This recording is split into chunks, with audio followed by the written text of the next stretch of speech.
Moi, je m'interroge sincèrement sur l'intitulé même de notre débat, valoriser la France qui travaille. J'y perçois en effet un sous-entendu raciste qui me met mal à l'aise.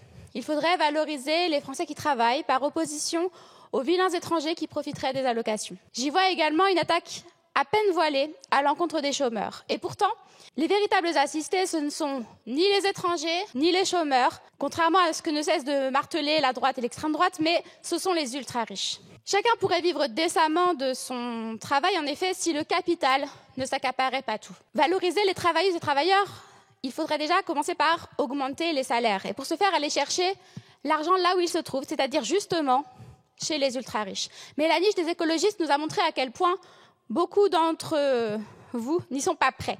Certains ont même eu le culot de dire qu'il faudrait davantage de Bernard Arnault dans notre pays, ce qui est en fait une insulte à l'intelligence. Davantage de Bernard Arnault, ce serait davantage de personnes précaires dans notre pays. C'est une simple question de mathématiques. À l'approche du 8 mars, par ailleurs, il est important de souligner que les femmes, leur travail est particulièrement peu valorisé. Les derniers chiffres de l'INSEE montrent ainsi qu'un homme cadre gagnerait 15% de plus qu'une femme ayant les mêmes responsabilités. Une autre preuve du manque de considération à l'égard du travail des femmes, c'est que les métiers féminisés sont considérés à tort comme faciles. Et c'est la raison pour laquelle nous proposons que la pénibilité de ces métiers soit reconnue dans le Code du travail.